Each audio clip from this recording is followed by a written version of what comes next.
Okay.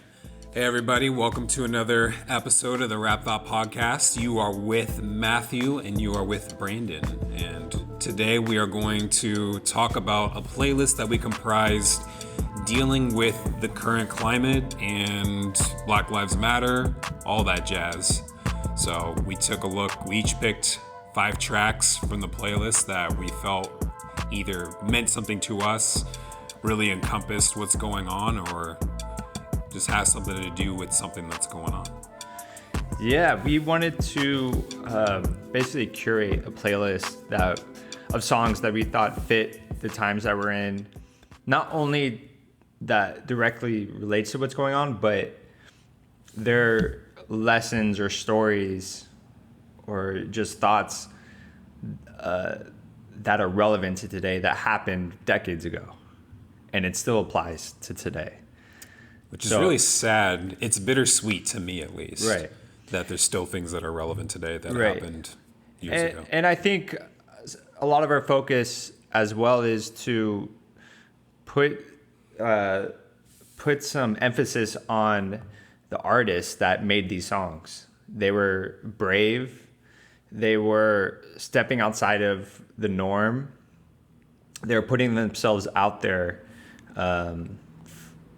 to be criticized or to be, put down by the record label industry. As we'll get into some of these songs, they were really influential, and sometimes in not such a good way. Like we'll get to Ice-T, where he was being censored, and by the parental advisory board they're trying to get rid of his music. Mm-hmm. So it's definitely a good group of songs that will help you see things from a different perspective, or just to gain some insight on the perspective of a Black artist.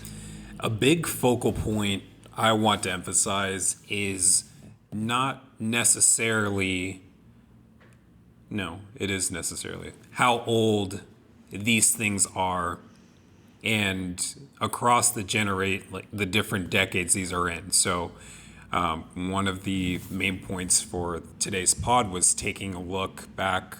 The first song will take place in the 70s, but looking at each decade, and not necessarily picking the best song or the most influential song, but it's picking a song from each decade, mm-hmm. and basically showing you, hey, these are not new issues. They all relate.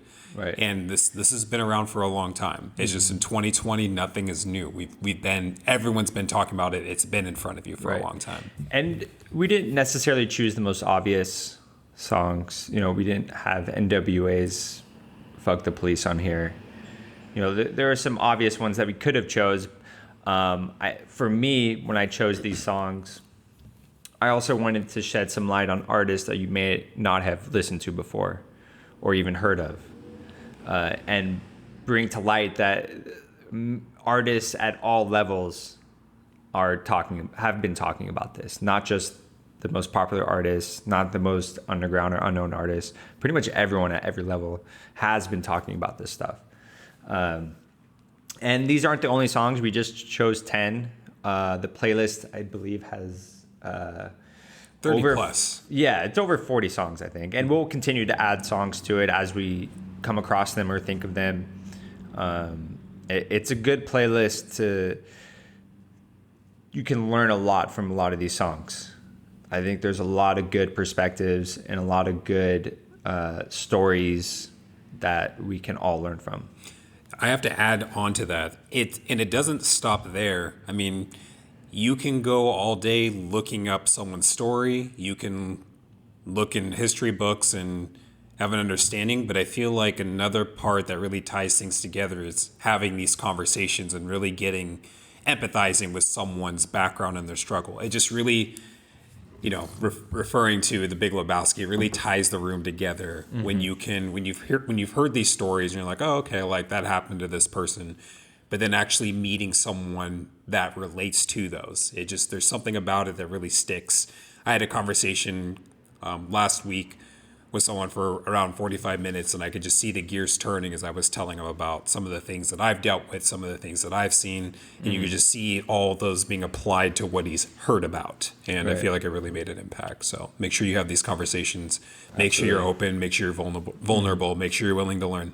Yeah, I think that's the whole point of this podcast is, like we've said before, we want to incite thoughts and for you to think about more than just the entertainment value of a song, but you can dive deeper into it and learn something from it, and then in turn you'll learn something about yourself, which is the overall goal, I think, for a lot of these artists that make music like these songs that we're about to talk about.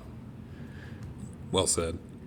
So yeah, before we get into the rest of the playlist and get into all the songs, we definitely want to shout out all of our listeners. Thank you for listening on Spotify, Apple, Google, Stitcher. We definitely see you guys out there.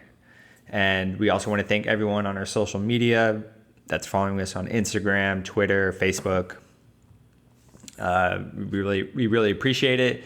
And we would like you to keep subscribing and commenting and liking and sharing. Yeah, definitely retweet us, share us on Facebook, tell your friends about it.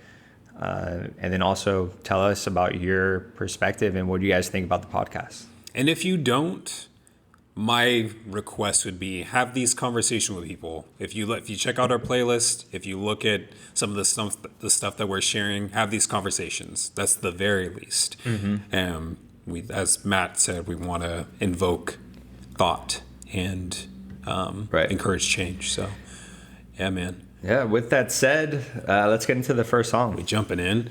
So the first song that we're doing today, and again, we each chose 5 tracks from the playlist to bring and talk about today. The first one's not even a rap. It's not even a hip hop song. I took it back to a song that you guys probably put on when you're trying to get laid. I went back to What's Going On by Marvin Gaye. And so this track... I think after we talk about this, you're not going to want to do that again. No, I'll do it again. I'll say what I want. Man, I'm sharing this platform, I'm going to say it as I want. But, this track, 1971, it dropped, and it has a little bit to do with the war and... The Vietnam War. And, just thoughts about that. There was a lot of opposition to go into that. But as you listen to the lyrics, it starts off with too many mothers and brothers crying, basically. Like there's just too much stuff going on in this world. And what I like leading up to the name of the track, What's Going On, is war is not the answer. Only love can conquer. That's one of the parts. Yeah. And also saying, talk to me so you can see what's going on. And it wasn't until this podcast that I actually really thought about that part leading to the title of the song of he's...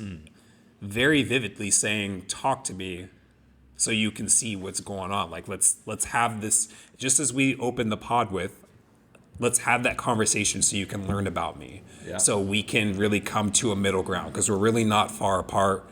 We're going to have a lot of the same things. We're not far off. And yeah, like he mentions how he brings up a racial issue if they think we're wrong. But who are they to judge us because our hair is long? I've seen some things about people with dreadlocks and the meaning behind that and growing those out. Our hair being different in general. I've grown up with criticisms for how my hair grows, and but overall, the song encourages loving one another, encourages empathy, and being non-judgmental. And this is back in '71. And you can't tell me that this song doesn't apply today. You can't. Yeah. No, it absolutely does. It's one of those timeless songs that I think even when we're 80 years old, this will still be a relevant and powerful song. It's just one of those, one in a million type songs that lasts generations. And I think understanding the time frame in which this was written and came out, in the 70s, is just after the civil rights movement. It's in the middle of the Vietnam War. There's a lot of changes happening in America. There's the hippie movement that's going on, and there's the rock and roll movement. And so all these things are going on that's changing the dynamics of America. the 50s and 60s was the good old America. The white picket fence, the suburbs were exploding, and then all of a sudden you go into the 70s and things start changing. There's the woman empowerment movement where they want freedom to do whatever they want with their bodies and take birth control and not have to wear bras. And you have the civil rights movement going into this where black people aren't segregated anymore and they have freedom to live and go wherever they want. And so a lot of these things are happening. And so, of course, there's going to be resistance to all of this. Always resistance to change. And in Vietnam War, there's a lot of songs from the 70s about Vietnam and how it impacted America. And Marvin Gaye, I think what he's getting at with this as well is, black people were, even though they're looked down upon in America, they're the first soldiers to go to the front line in Vietnam. And, in a lot of tracks, and I think there's another song in our playlist today that will talk about how, fighting wars that and I don't mean like all of us, may not necessarily agree with, but we're out here having to fight for these things. And especially during those times, as Matthew said, you have black people at the forefront of those wars.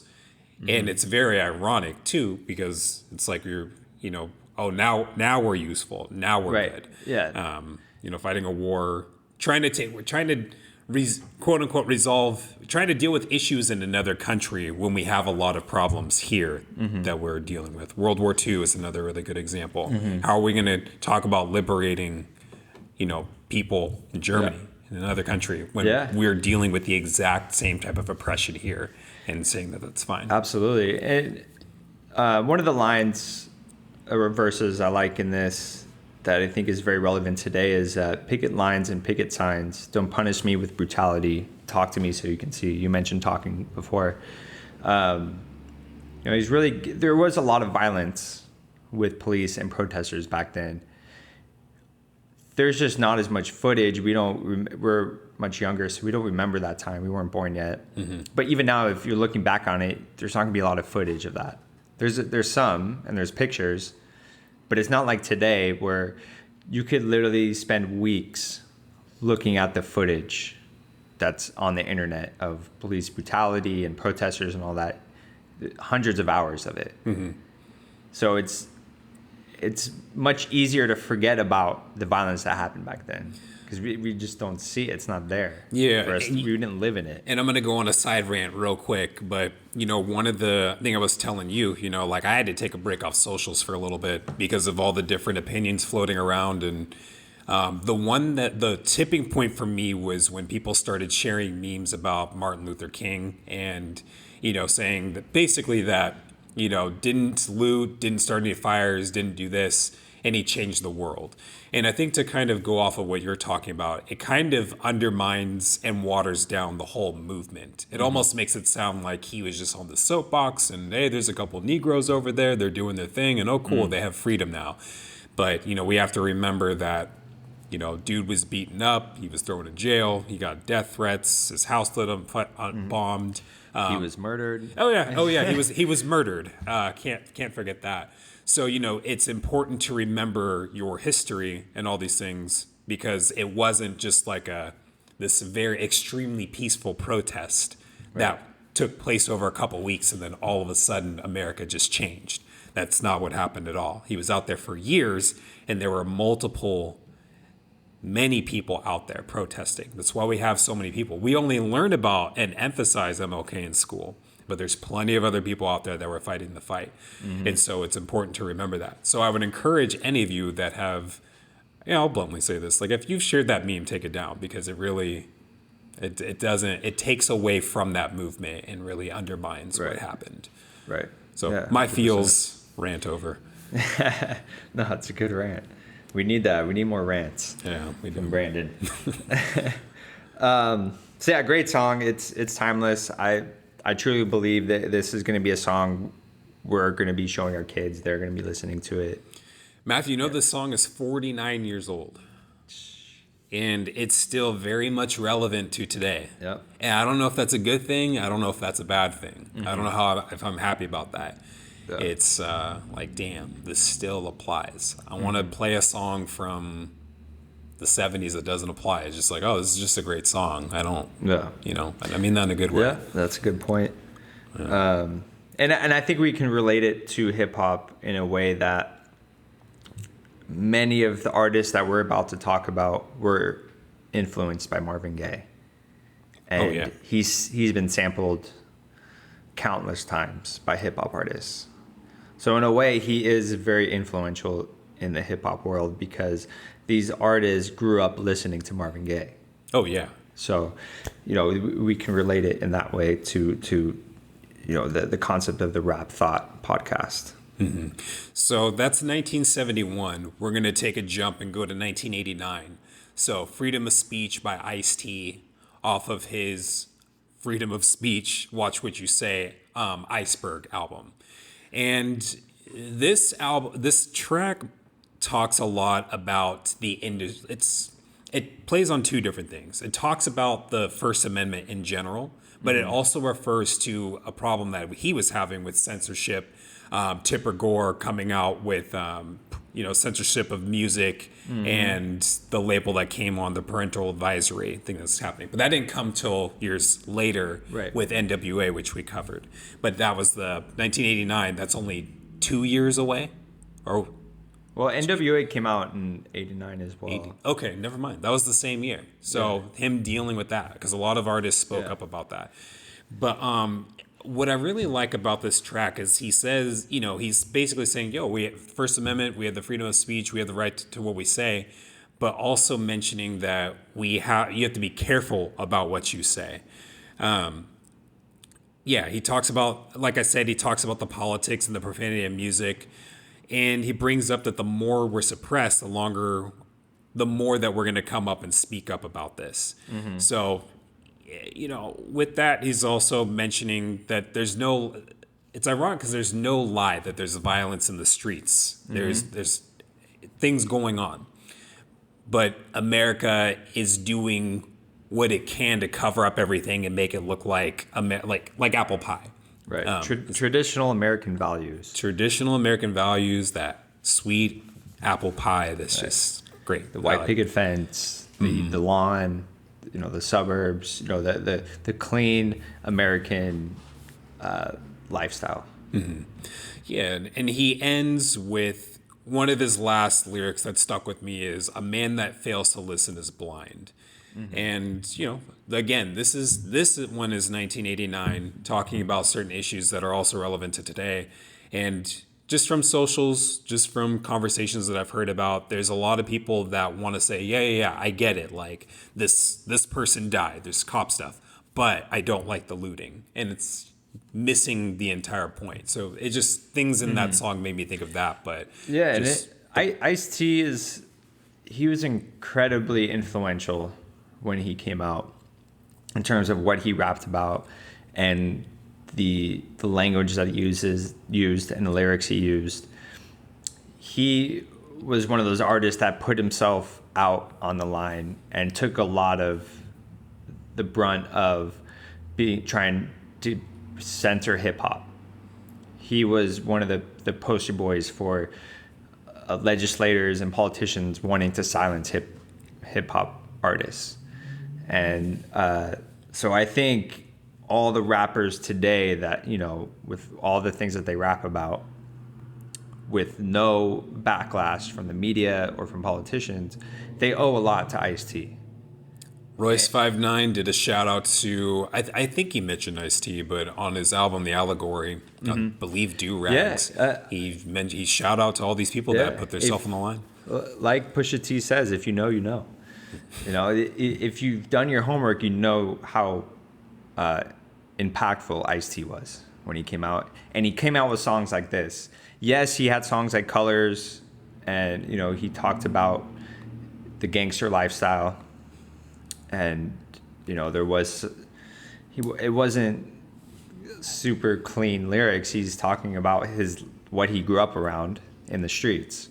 So there's a lot of violence. There's a lot of sex. There's a lot of, things of that nature. But he does have songs like Freedom of Speech where he's fighting back against the people who are trying to silence artists. And he's got some great lines in here. He says, "'Cause for me to change my words from my rhymes is never going to happen because there's no sellouts on mine." Saying, I'm never going to sell out. I'm never going to let someone else tell me what I can and can't say. He mentioned LL Cool J getting arrested from doing a live show because they wanted to censor him or silence him from cussing. And Ice-T's like, I'm not going to allow that to happen. I just won't do the show. I'm never not going to be myself and speak my truth. And that goes beyond just rappers and lyrics and cussing. It goes into speaking up against injustices or speaking out for yourself, having a voice. I think is a deeper message to all of this. Agreed. It's a solid track and definitely going to be. I need to be listening to some more Ice-T. Yeah, I think we should definitely put one of Ice-T's albums on the list. In terms of, he's not the best rapper. He's one of those rappers where the skill and technicality isn't the highest. It's a product of its time, for sure. Right, it's a product of its time. But if you listen to NWA, for instance, Ice Cube's rapping is light years ahead of Ice-T. But the way Ice-T uses his words is really impactful. And how he raps and, the inflections in his voice, it's not technical, but it's powerful, is the way I would describe Ice-T. And I like the energy that he brings to it, because in that track, you can hear his frustration, you can hear his anger. Yeah, and you can totally tell he acts the way he speaks. He's not. I don't. You can get a sense that he's being genuine. He's not putting on a show. He's not trying to be a character. He's being himself on the track, which is one of the reasons why you have to respect Ice-T and look up to him as one of the most influential rap artists ever. So then after Ice-T, we're going to stay in the same year in 1989. And we're going to go, well, actually, no, this came out in 90. We're going to go into Public Enemy's 911 is a joke. It's the first, it's funny because I think of high school. I remember watching Flavor of Love, and that was my first introduction to Flavor Flav. But he's always been like a hype band to me. So this is actually the first track that I've heard of him that he raps the entire time. He's got some other great songs that he does solo. Yeah, I'm not saying he doesn't. Just never really listen. The one where that He Got Game. You've heard that song. I'd have to hear it again. Yeah, you've heard. They sample a classic 70s rock song. I don't know. I'll show you after. Yeah. So yeah, Flavor Flav. Flavor Flav. He's mostly been known for, being a hype man before his reality TV stardom. But yeah, I chose this song because not only is it relevant to today to the way police treat people from, maybe poor areas or, inner cities, but he's not making light of it, but the song isn't dark or anything. It's kind of catchy, it's funky, but he's calling out 911 for their lack of ability to show up when they're supposed to, when they need to be, what they're meant to do. Right. You know what I mean? And he's calling out the ambulances that didn't show up to when they're needed. And it's based off of what happened to one of his friends in middle school. His friend was stabbed, and it took the police 25 minutes, or the ambulance 25 minutes to get there. And by the time they got to him, he already bled way too much, and then he died shortly after they found him or got to him. So it's a personal thing to Flavor Flav. And I think it's great that he put this into a song and put that out there. And this was like one of their biggest songs. That's interesting because when you listen to the track, you don't get a hint of anger. It's really performed in jest. Right. And like you said, making light of a situation, but also like, yo, it's kind of like hey, this is real, but I'm going to make it entertaining for you. Right. He made it catchy, which is so Flavor Flav. Mm-hmm. Like that's so his character to do that. He doesn't seem so much of a serious person. He's very opposite of Chuck D, where Chuck D does take things very seriously. Mm-hmm. So I think that's why Public Enemy was so successful, is because there is that contrast there. It's a catchy song. It's got a good hook, and it's easy to sing along to. But it really hits home that at that time, there really was an issue with 911 not responding to certain neighborhoods the way that they should be, the way that they advertised that they would. One of the verses is, they don't care because they stay paid anyway. They treat you like an ace that can't be a tray. A no-use number with no-use people. If your life is on the line, then you're dead today. Latecomers with the late-coming stretcher. Basically calling them out like, they don't care if they're there on time. They're going to get paid either way, whether you live or die. There's no incentive to be there on time in this neighborhood that is probably going to be dangerous. They're not part of the community. They're not of the community, so they don't care about the people in that community, which is really sad. We pay these people and we entrust these people to do their jobs regardless of where you live, what your race is, what your religion is, whatever. We pay you to do your job, which is to show up when you're supposed to and save people.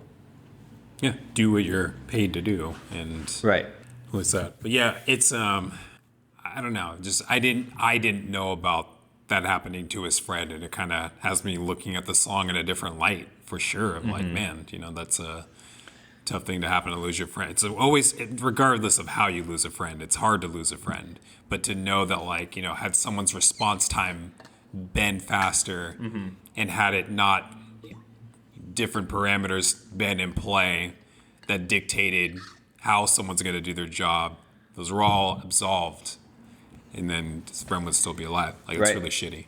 So, yeah, it's an interesting song. And I think at the time, it was very influential, even on the police. I think there was, when this song came out, there was like a New York Times article that basically boasted at how fast the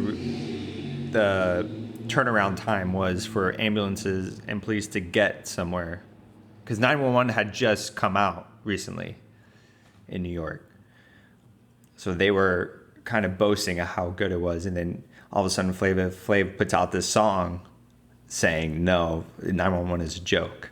You guys need to get your shit together. Yeah. So yeah, I think that song, even though it doesn't directly fit into today, it's still relevant in how police and paramedics deal with communities that they're not from. Oh yeah, there's definitely a big disconnect between even the families that we serve.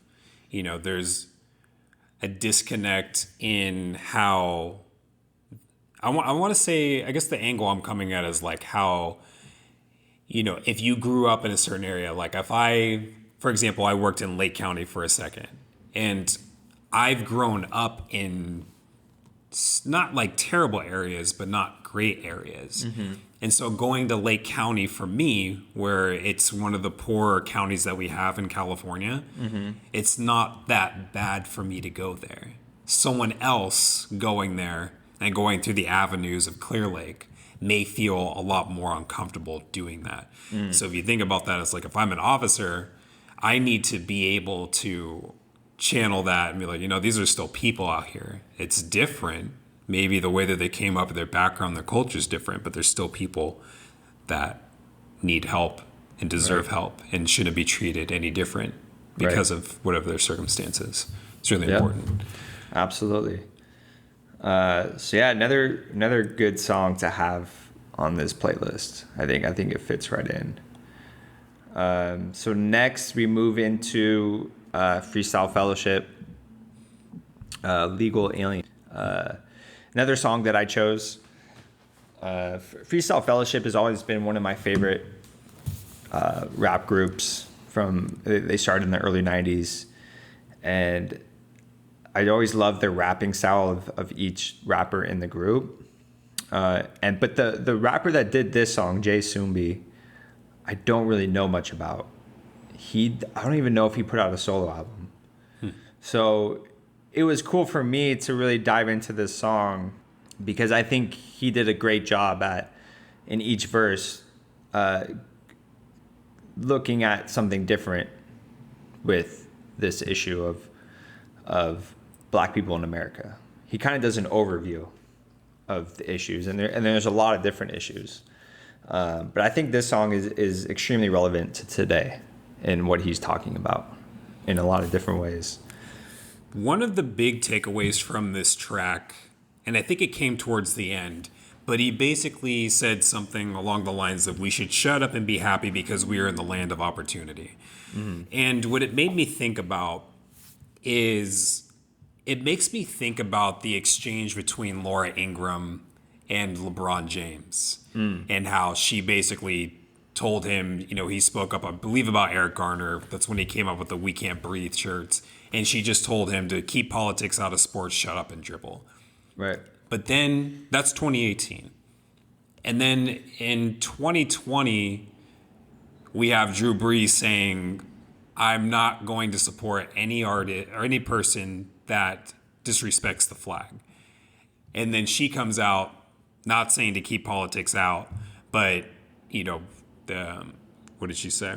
Basically praised him for standing up for the flag and for what he believes in and everything. Mm-hmm. It's a complete 180. And it's like, if you don't want politics in sports, shouldn't this be out of it then too? Right. Shouldn't it be shut up and throw your football? Yeah, shut up and throw your football. Like, we don't want to hear about anything. So it's just interesting how parts of that song with that made me think of this scenario of picking and choosing, what can be said, who can say what's able to be done, and just like, you're in this land of you can do whatever you want. Like, it's almost saying like it's not that bad, and I feel like you're over exaggerating and being dramatic about it. There's a lot of things that people kind of put out there that it's only as bad as you make it, and if you're not doing great, it's because you're not doing anything to fix it. But not understanding that someone's background is the reason why they're there, or things in their environment that set them up, like we're people being set up for failure, essentially. Mm-hmm. Yeah, there's a lot of deep stuff that he's talking about here. I mean, he goes back into how Black people got to America. And one of the lines he says in the first verse is, "I get stabbed in the back as I'm beat on by these non-natives. They call me a trespasser. I was first on this planet, but now I'm last." And I think that's a really deep thing, because we all know the human race started in Africa, and then it expanded from there. So he's saying, my people are the first people on Earth, but now I'm treated like I'm the last, like I'm lesser than everyone else.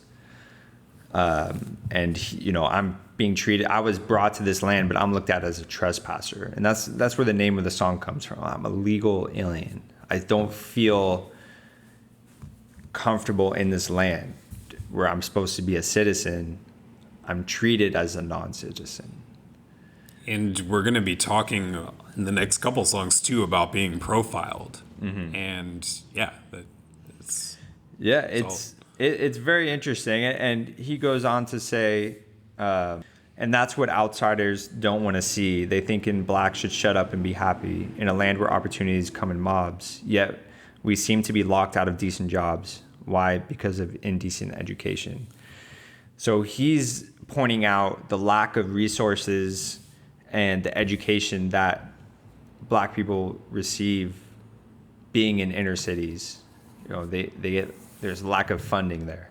The stupid and sad part is that this is still happening. We just had a school in Marin City that got busted for funneling funds in a predominantly black school to a white school, a predominantly white school. And they got in big trouble for it. I don't remember the names of the schools. One of the, I can't say that. But yeah, it's insane that this is still happening. It's still a thing. And say again, what year was the song again? This came out in 1991. And it's 2019, 2018, 2019. This is still happening. Right.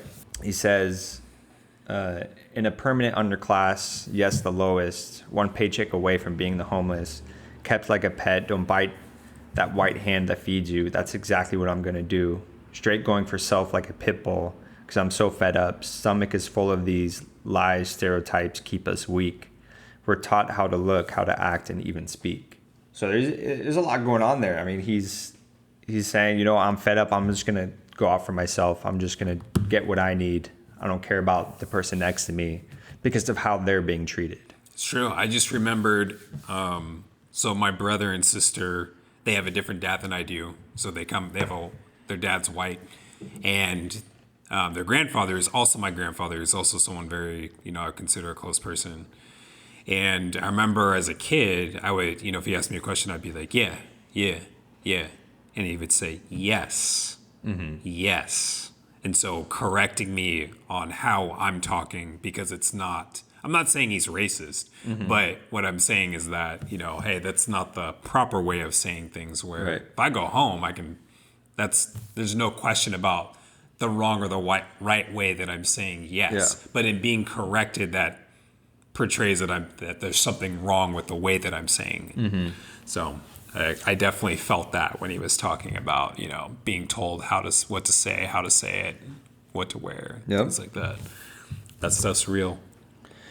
Yeah, this was a powerful song. I when I was looking for songs for this list, I couldn't even remember exactly, but I knew Freestyle Fellowship had songs that related to today like this. They have a few, and then when I went back and I heard this song, I was like, whoa, like this could come out today, maybe with a different beat, but these same lyrics, and you would have never known that this was written in 1991.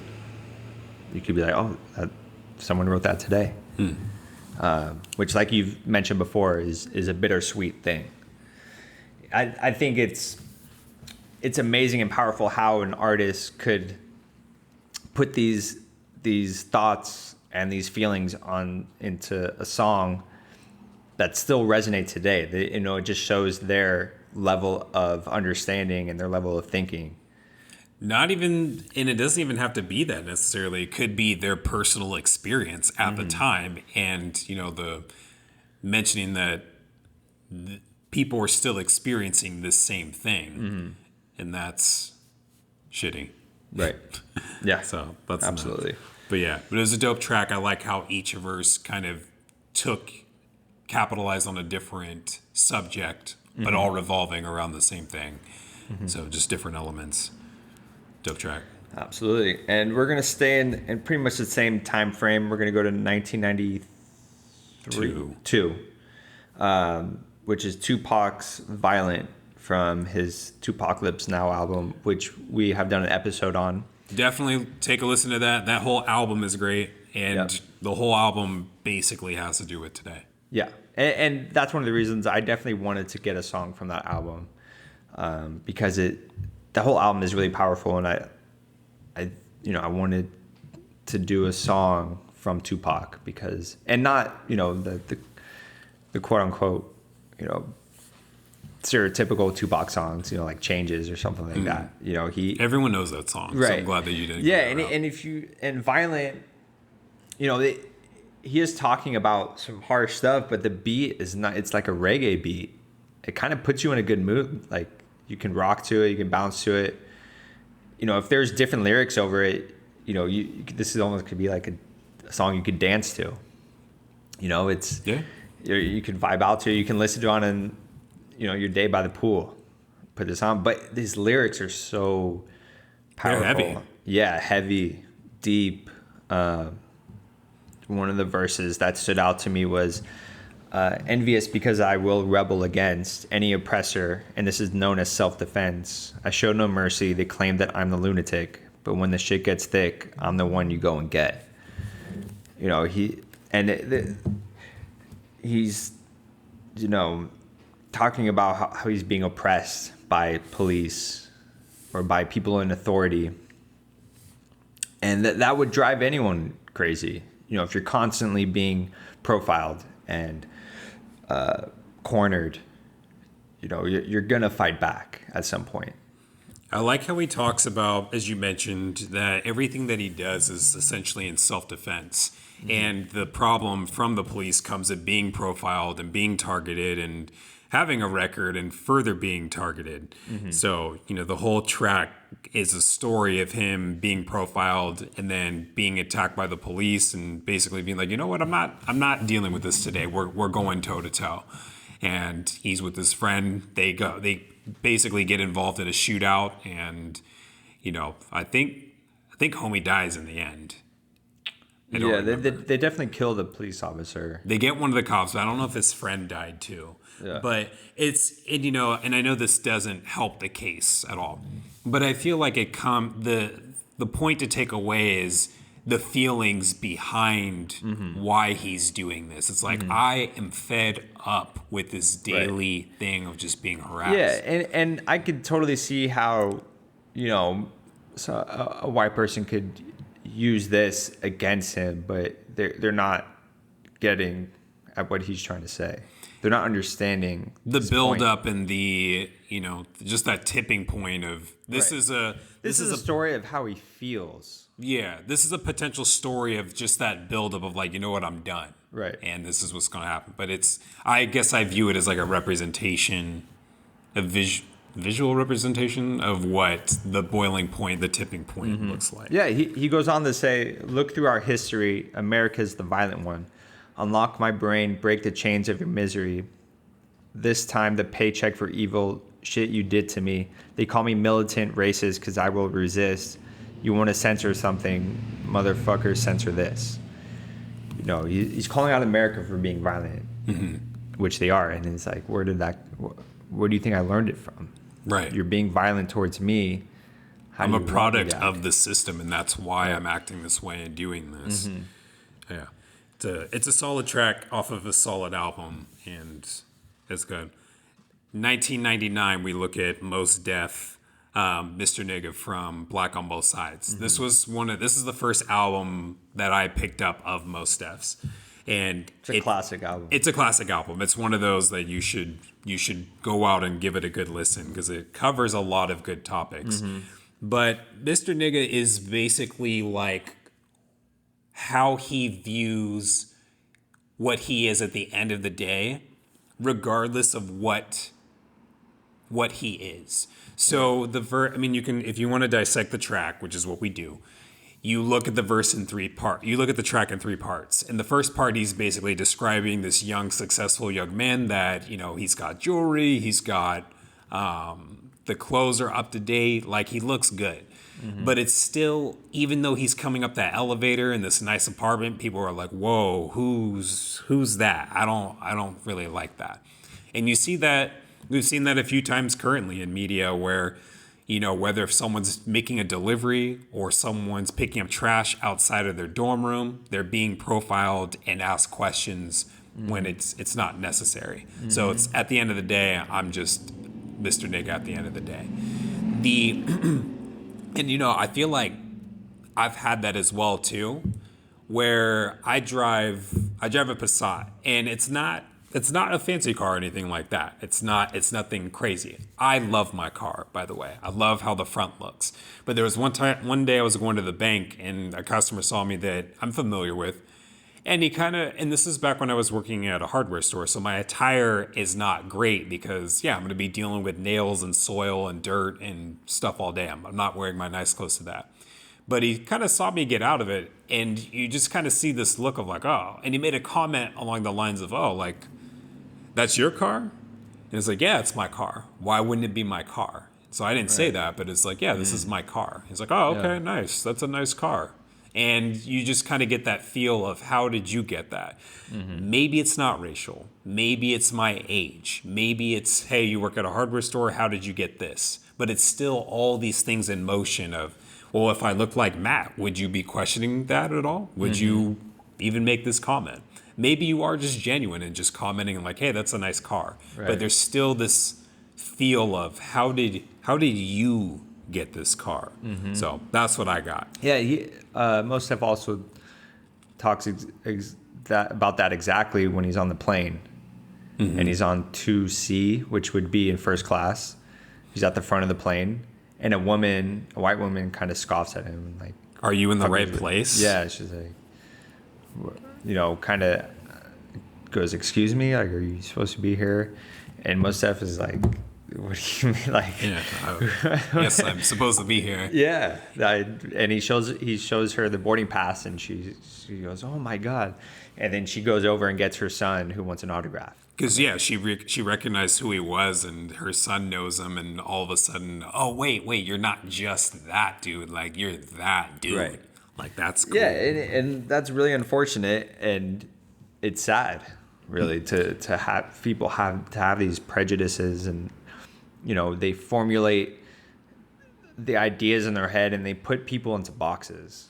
And that's what we're talking about is like profiling is not always the police. These are everyday situations where you look at someone's like, oh, are you supposed to be here?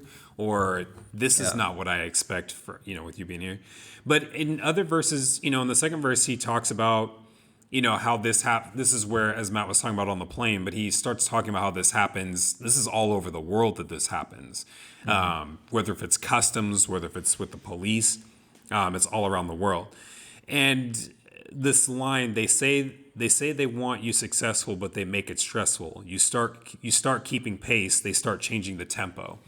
And I feel like that's a solid lyric right there, because you will never be where people, this is some feelings that I've had over the years as a Black person. It's like there are some times where you feel like you are not on par with, you make all these changes or you try to fit in, and it's never enough for that person to accept you in a way. So that lyric definitely hit me. And so in the third verse, he talks about the portrayal of whites and blacks using Woody Allen and Michael Jackson. And this is a true story. I mean, Woody Allen has sexually abused his stepdaughter and ended up marrying her. And we don't talk about it. But we talk about OJ, we talk about Michael Jackson, and we continue talking. Well, it goes beyond talking about it. Many people have stopped listening to Michael Jackson. Right. They've stopped supporting his music based on allegations and just things that have supposedly happened. And is that because he's Black? Is that, is the way we just ignore Woody Allen? Is it because he's white and he's non-threatening? Or is it because but maybe the majority of people in the U.S. resonate with Woody Allen more than they do with some hip hop artists that they don't really listen to? Yeah, and Mos Def kind of touches on some other pretty deep stuff. He says, America's 5 centuries deep in cotton money. You see a lot of brothers caked up, straight up. It's new. Y'all living off of slave traders' paper. But I'ma live through, I'ma live through. So it's some interesting things he's pointing out. America was built off of the backs of the slaves that cultivated the cotton fields, and that's how America was able to generate so much wealth and money and power. And that still is in play today. There's still land and families that have benefited off of that, and they're still benefiting. We just don't talk about it. America got a huge head start because we were able to build free labor off of free labor, and we're still riding that wave. Yeah. and it's still relevant today. There is still free labor. There's still slavery in a sense in terms of A lot of it's just in the prison now, but the it's prison the same thing. system, and a lot of the prisons are private. So you can still see some of that today, how people are generating wealth off of the backs of others without having to pay for it. So yeah, it's deep. You can go really deep with that, and yeah, it's a great song. But yeah, it's definitely a powerful song, and it gives perspective on how Black people feel in certain situations where white people they'll treat them like they shouldn't be there, or how did they like you said, they question how they got there, where they wouldn't necessarily do that to someone else. I felt it. Yeah. Walking in line in Target one time, this dude's just glaring at me, and it's like, this is a different type of glare, and it makes you feel really uncomfortable. It's like, for some reason, whatever I did, I'm making him uncomfortable, and I don't know if it's because I don't want to go all the way around, so I'm walking. There's plenty of room, and this is before the pandemic, but I'm walking through this by the self check, where there's plenty of room to just get to the the front doors. But this guy is he takes a certain angle by his wife or girlfriend, whoever she was, and just stare at me down like I'm going to run up on him and take something from him. It's like, yeah, man, I don't even. I'm just going to the exit. I have nothing against you or anything, but that was Mos Def, and we're going to. So now we're going to move on to 2008. And, I think this one may be a little off from the list, but Lil Wayne, Tie My Hands from the Carter 3. And, I picked this one on purpose because Lil Wayne is not someone that you may see as someone that's going to stand up for social issues, despite that he has, though. When Hurricane Katrina hit, he was really involved in helping the city out and helping people out that were in trouble. But, this song is mostly about Hurricane Katrina and the survivors and what they had to deal with. But it also, if you take elements of the song and what it's talking about, it applies to just a situation in general. So towards the end of this song, he talks about, coming up from the bottom. And oh yeah, let me say that this song is it's very motivational of no matter what's going on, we can overcome this. We just need to come together and help each other out. So he says, yes, I know the process is so much stress, but it's the progress that feels the best, because I came from the project straight to success, and you're next. So try. They can't steal your pride. It's inside. They find it and keep on grinding, because in every dark cloud there's a silver lining. I know. And it's just also touching on how, some of these kids have to grow up really quickly because they grew up in a really bad place.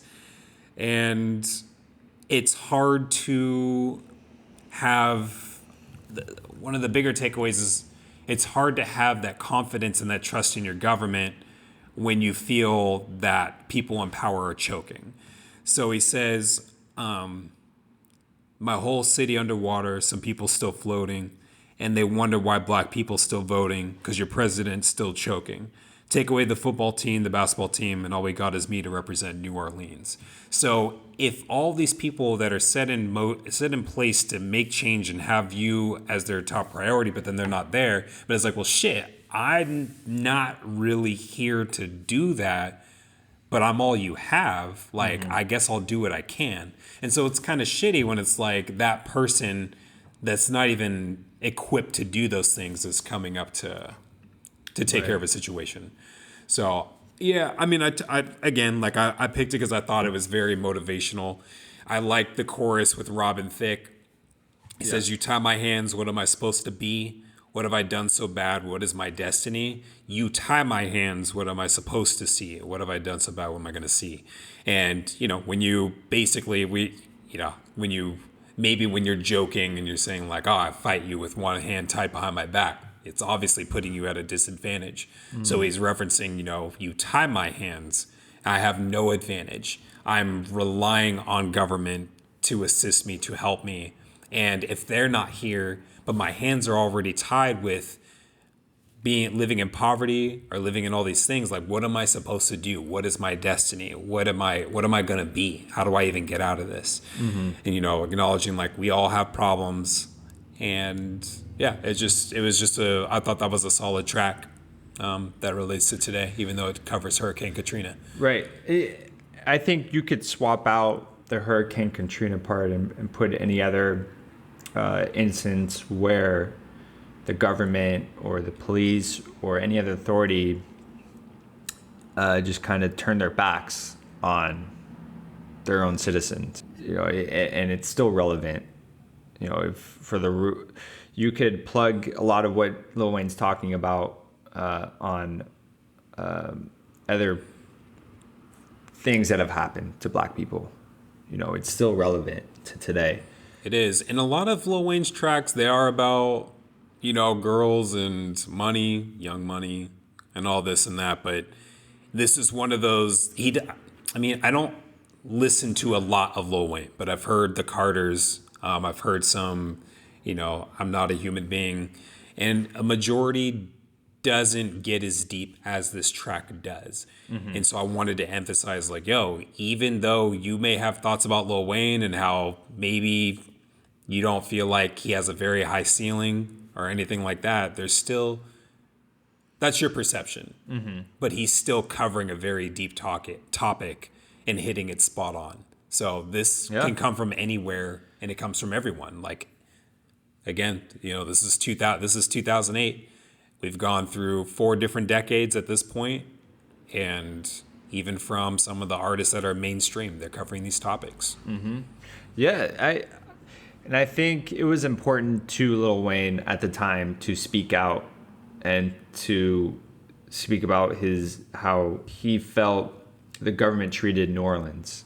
It's not necessarily about him. He's looking at his city and his people and reflecting on what happened and how he noticed the lack of action and lack of leadership affected his city, affected people around him that he knew.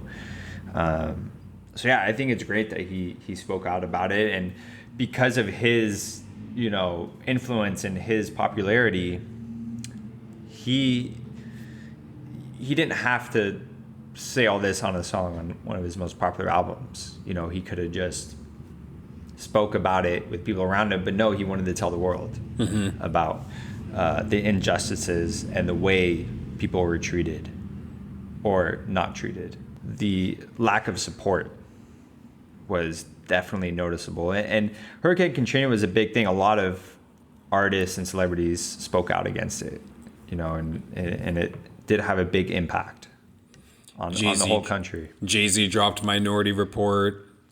Lil Wayne did this one, but a lot of artists touched on this topic and a lot of other situations.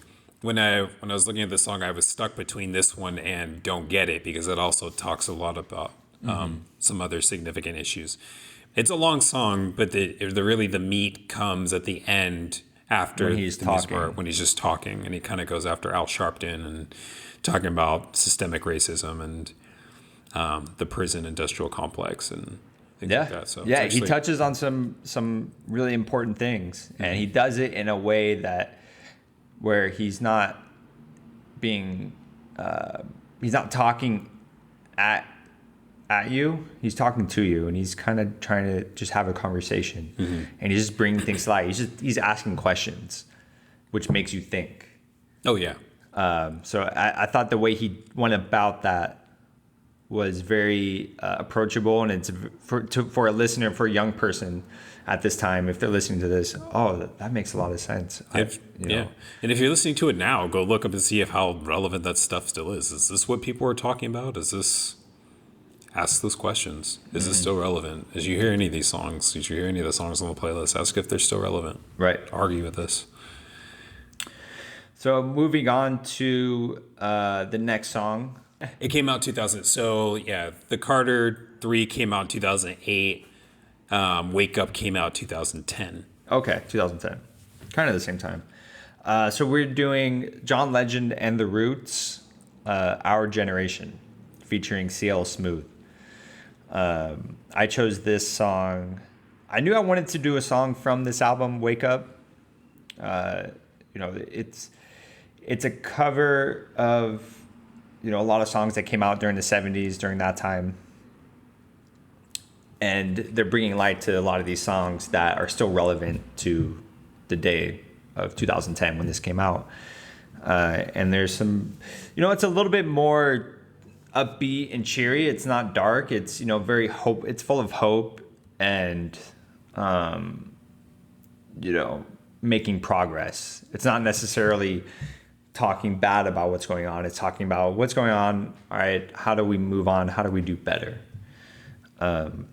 Rich, and I like this song, Our Generation, because, it's talking about, all right, we need to straighten things out. We need to do better. The chorus is, hope of the world is in our generation. It's all left up to us to change this present situation. Our leaders make us fight, and we don't know what for. If they don't want people killed, let them fight the war. Really powerful chorus to say over and over. We as a people, if it's left to us, we need to change our present situation. Our leaders aren't doing it for us. They're leaving us to fight each other. Mm-hmm. They're just kind of stepping away and letting us fight, and they're not being leaders. And I like how, he starts off with hope of the world is in our generation. Mm-hmm. And I think I mentioned this a couple podcasts ago, but for me, what helps me understand, I need to understand things. And what helps me understand why racism is still in this world is that, with civil rights, that was in the 60s. It was just really not that long ago. So we still have descendants from that generation. We still have people of that generation still mm-hmm. here. So as with that in mind, when he says hope of the world is in our generation, even though this is 2010, 10 years ago, it's like, hey, like we are the agents of change at this point. Like we are progressive enough to where, I don't want to say like we need to just hope. The point is like, no, we don't need to wait for everyone to just die off before us. But the change starts with us, that we can start moving forward. Mm-hmm. So we just have to trust the process and work with it. And eventually, as he says, let's fill the world with love and get rid of all the hate. So if we start that now, then we'll be in good shape. Right. And I really like CL Smooth's verse. He's an incredible rapper. If you haven't listened to Pete Rock and CL Smooth's albums, you need to go and listen to those. But he says, a fair chance means a greater opportunity to have a brighter future, deeper insight. Work hard to be anything you want in life. It's what it's all about, the longevity. Educated enough to know what's ahead of me. When he says a fair chance means a greater opportunity, he's saying we need a fair chance at education. We need a fair chance at bettering ourselves. If you take funding away from schools and you put a bunch of liquor stores and gun shops in our neighborhoods, what do you think is going to happen? Mm-hmm. How do you think these people are going to turn out? And he's saying, you still have to work hard to get what you want in life, but it's about the bigger picture. It's about the longevity. It's not about what you can get today out of it. It's what you're building for future generations. Looking at it from a bigger point of view. So if you get educated, you can see what's going to happen. You can predict, and you can have a vision for where you want to go, which is really important when you're trying to make changes or you're trying to better yourself and those around you. You have to know where you're going. Knowledge is power.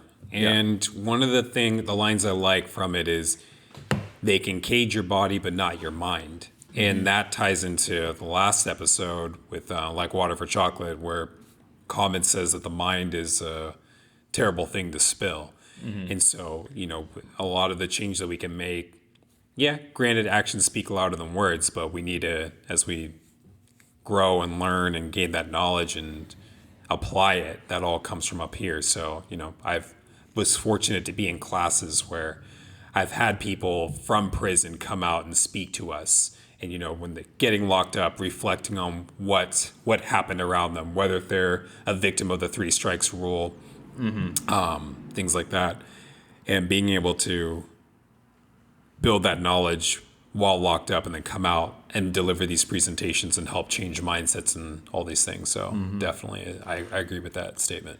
Yeah. Yeah. So it's a great song. Definitely more uplifting and hopeful than some of the other songs on this playlist. But I think it still fits it today. And, when you're listening, it kind of gives you encouragement and hope to make a change. Yeah. So, and then next we're moving on to 2015. We got 2015 Animals by Dr. Dre, released from the Compton album soundtrack. The title's weird. But, I picked this song because it's one of those that I really resonate with. There's times where, as a person of color, especially growing up in a predominantly white area or place where like your quote unquote group is the numbers aren't there. In high school, it's, I think at most through the 4 years, we never got above 11 black people at once. And so once the grade ahead of me graduated, it dropped to like 8 or so. And there's times where when you grow up in areas like this that people don't have people of color for friends. Their main group are other white people. So what they get, this is just my interpretation, but what fills in those blanks of, well, what's a Hispanic person like? What's a black person like? What's an Asian person like? It comes from media. So when you don't fit those, it's like a cookie cutter. When you don't fit those agendas, it's kind of like, you're not black, you're not Asian, you're not Mexican. So that's kind of how it comes off. But at times, like, it makes you feel alienated and it makes you feel like an animal. Like, there are times where even if someone's complimenting you, it makes you feel very, it does make you feel extraterrestrial in a sense. And so I like this track is just kind of loaded and it's not very long. But it's kind of I'm going to jump a little bit around, but even for right now, Anderson .Paak in his chorus, he talks about how, don't come around these parts talking about how we're all just a bunch of animals. The only time you want to turn the cameras on is when we're fucking shit up. And, there's, whether if you want to say not all cops are bad, like if you're one of those that wants to say not all cops are bad, it's the same thing in any other group. Not all black people are bad. Not all white people are bad. Not all protesters are bad. But we're filming and we're concentrating on a certain part that will get people's attention. So if we're looking at protesters, there's more peaceful protests than there are the violent ones and the looting ones. But those are the ones that get the most attention, unfortunately. And yeah, he mentions how with everything going on, we're a witness to it, even if we don't do anything about it. Then as the next point of, he talks about wanting to defend his son and, I'm not living in fear, but I need to protect my son. So kind of another offshoot story with one of my families that I work with. They are fearful of the protests because they are a Hispanic family and they're here illegally, but they don't want to get caught up in the crossfire. So they don't want to get their windows busted. They don't want to get caught because then they get deported and their kids are fucked, basically. And so they agree and they want to fight for they would want to fight for all these things, but they don't want the retaliation for things that happen. So that's kind of what Pac is saying here of like, don't, trust me, I'm not scared of what's going on, but like I have bigger fish to fry with my son. I have to make sure he's okay and I have to take care of him. And I thought that was pretty impactful. So getting into this song, I love it. It was great to hear. And I think Dr. Dre said a lot of really powerful things. One of my favorite verses from this song is, "And the old folks tell me it's been going on since back in the day, but that don't make it okay. And then white folks tell me all the looting and the shooting is insane, but you don't know our pain." And that's so relatable to what's going on right now. Yeah, it really is. Yeah, and Dr. Dre is just like, yeah, from your perspective, it may look like it's insane, but that doesn't mean you understand it, and that doesn't mean that we're doing it because we're animals. We're doing it because we have pain and we're trying to speak out and get noticed. The other part that resonated a lot with me was when Dr. Dre first starts his verse and asking, why are they after me? Is it because I'm a bastard? Is it because the way my hair grows? And, you know, I deal with those same things. I didn't grow up with my father. I didn't meet my father until I was 31. So I grew up with a single mom. And, you know, he mentions how he started noticing some things around 5th grade. And I had those things too. Like, you have people that ask you stupid questions. I can't tell you how many times people ask me about how my hair grows. Do you use a certain product so it becomes that curly? It's like, what sticks to Velcro? I forget. But, you know, it's just all these observations. And, you know, as I think about it now as an adult, it's a lot of, I think of how now I work with little kids and their curiosities. They don't have a filter. They don't know how to properly ask someone something that they're genuinely interested about. It just kind of comes out. And so I think about that. And I'm not saying, in a way, like I'm kind of giving these people a pass because they weren't asking anything inherently insensitive, but it's just something completely outside of their culture and their context because they have no means or way of understanding that. So basically, growing up, I got a lot of stupid questions.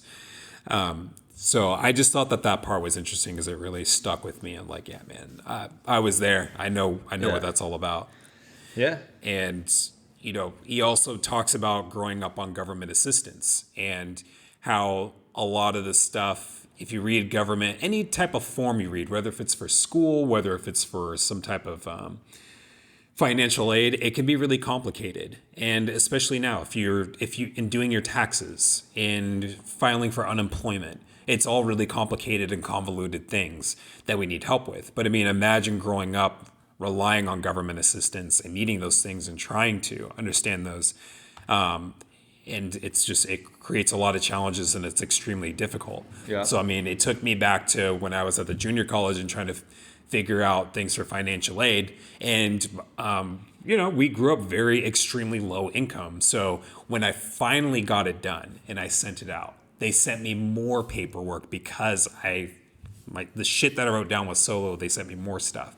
I was like, you know what? This has already been complicated from the jump. I want nothing to do with this. I didn't fill it out. I didn't deal with it. So it just, you know, but that's real. When people are having to fill out WIC, food stamps, welfare, and then the stigma that comes with that at the same time, it's rough. It's a lot there's a lot of stuff in this song to think about.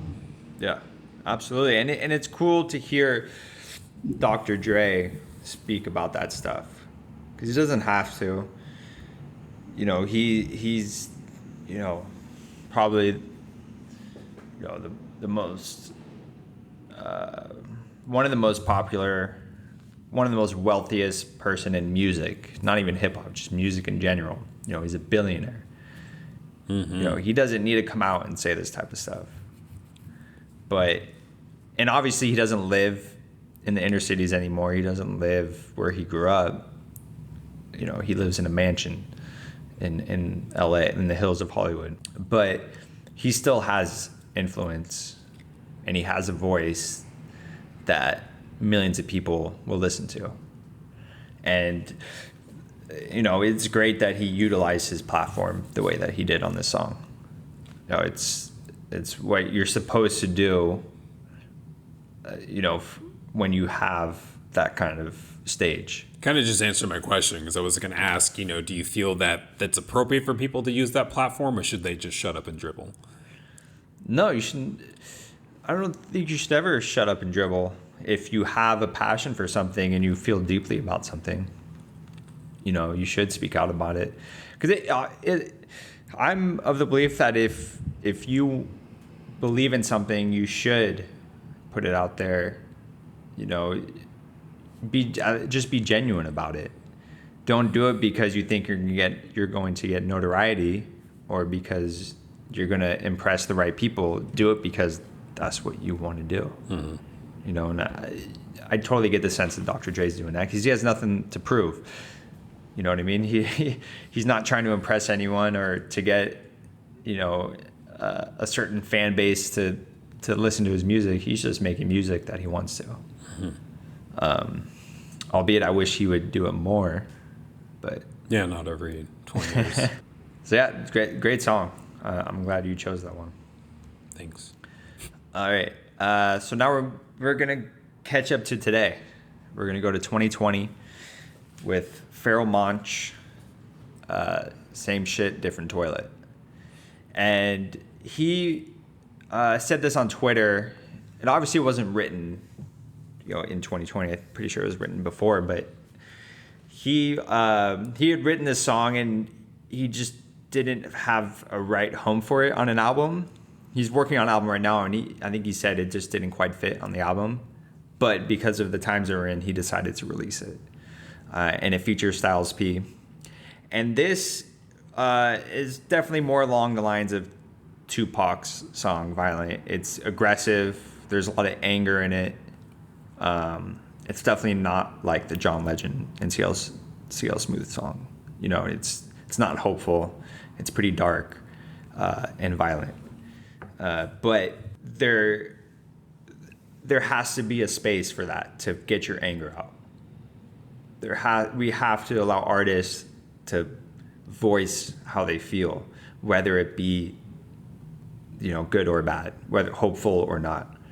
They should be putting this out there. And we've covered Pharoah Monch before, and he's one of those lyricists that, the way he rhymes, you got to rewind it 3-4 times to catch everything. He got to keep up. Yeah, you got to keep up with Pharoah. He's a genius when it comes to writing lyrics. So yeah, incredible lyricism on this. Very, very strong lyrics. One of my favorite verses is, "They're burning crucifixes on my lawn again. They want to hang a N-word like an ornament. It's tormenting morning over yesterday, still yawning. Inside a tournament I can't win. Good morning." The rhyme scheme on that is insane, but yeah, it's really powerful images. Burning crucifix on my lawn. If you read Malcolm X's autobiography, he talks about how his house was burned down. Mm-hmm. The very beginning, his house was burned down by, it wasn't even Klan's members, it was an offshoot of the Klan. And they ultimately ended up killing his father as well, if I remember correctly. But yeah, it's like, yeah, this particular instance isn't relevant now, but this is something that it's probably not even based off Malcolm X, but this is something that has happened. Mm-hmm. But also whether if it's a metaphor for things happening as well too, things happening. Yeah. Yeah. Then he goes on to say, "I'm about to bring 6 Klansmen to their knees. A cold story that my old man told me. If you're wondering why I have so much pent up hostility inside of my soul, and the memory still molds me." So when he brings up the crucifixes on my lawn, it's what his parents and grandparents experienced, and it still resonates with him as a kid because they tell him these stories, and now he has to live with those stories. They're more than stories. They're instances that impact his life and how he views the world and how he has to interact with people that may not even want him there. They don't want someone like him living in their neighborhood or just living in the U.S. in general, making him feel like we talked about an alien. And when we get into Styles P, one of the lyrics that caught me was, "They gave us AIDS, gave us crack, now they plotting again. That boy ran, so they shot him, then they shot him again." And there's so many names now, I get them mixed up. I don't remember if that's Walter Scott. I don't remember if it's Michael Brown Jr. But I think he's referring to where the cop had him, dude got loose and then ran off, and then cop shot him, I think 3 or 5 times, and he was down. But like I said, I get all these names mixed up at this point because it's too many. But the thing I wanted to add to this is that if you guys, as listeners, are not familiar, aside from AIDS and the crack pandemic, if you're not familiar with the Tuskegee experiments, I would encourage you to look those up as well too. That's worse than both of those. Yeah. Arguably worse than both. So Yep. there's some homework for you. Yeah, definitely look that up. And Royce kind of touched that on his album a little bit. Yeah, it's scary. It's really scary of humans doing that kind of stuff to other humans. And particular groups of humans. Right. Yeah, they're being targeted. Yeah. Basically. This is a powerful song. It's short, but both of their verses are, they say a lot of really impactful things. One of the things I liked from Styles P's verse is, jail is the ship that don't sail that hold the slaves, and the judge have you asking for bail like it's the waves, meaning the slave even pays to be caged in, which is motherfucking insane. Now that's insane. It's like we picking cotton again. Like we've mentioned before, bringing up how prison is being used as another form of slavery. Read the new Jim Crow. And Michelle Alexander. We're paying, you're paying to be caged in. It's like we pay for these prisons for then there to be free labor. It's a crazy system that we have set up.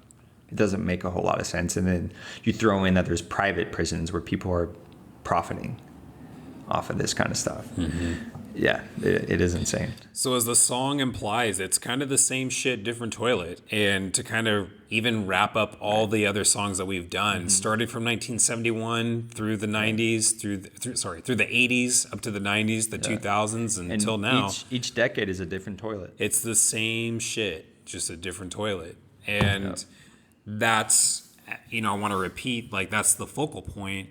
And also why we didn't pick any more 2020 songs, because this is nothing new. And it's something that, if it's still something that you don't believe is around you, it's kind of time to take a look around and do some research, get caught up, talk with people, and have a better understanding and comprehension of what these people are talking about. These people are not just talking to blow smoke up our ass or just to be heard. Like, they are talking to be heard, but they want you to hear what their stories are. And that's, as I said, the focal point of this, of like, this has been in front of us for a long time. So no need to cover any future songs. And we mentioned this on the last podcast with Common, that these types of albums incite thoughts. So yeah, these types of albums, like Common's, like Water for Chocolate, if you dig deep into what Common is talking about and the concepts of the songs and the concepts of his lyrics, they will give you perspective. Much like these 10 songs that we just went over, they give you perspective not only into the time that they're being written in, but the impact that they have today.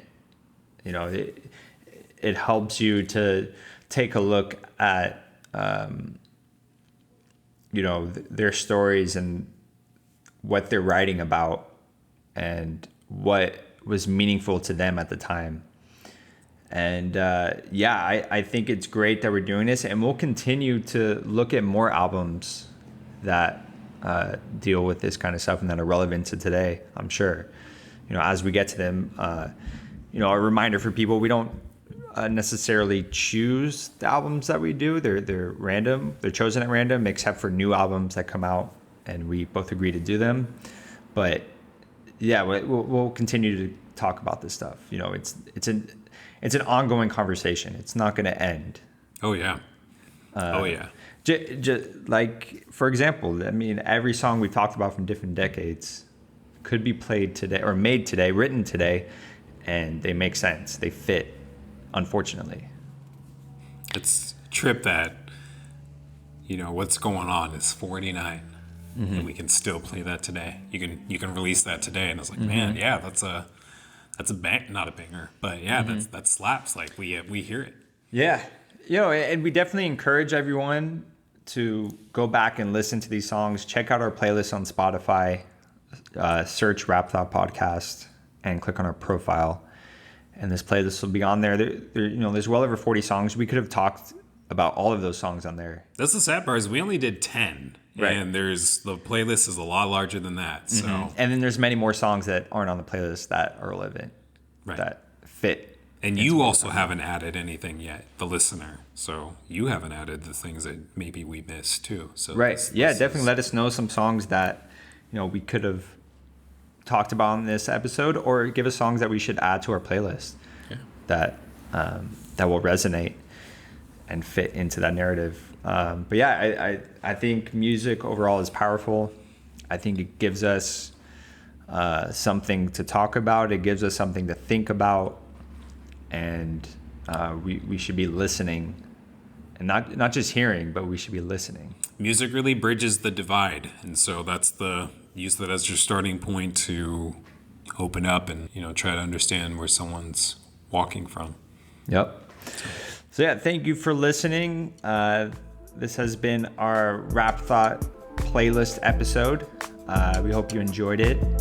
Please subscribe and listen on Spotify, Apple, Google, Stitcher, anywhere where you listen to podcasts, and hit us up on Facebook, Twitter, Instagram. Let us know your thoughts, and don't forget to follow and subscribe. Do that. We'll see y'all next week.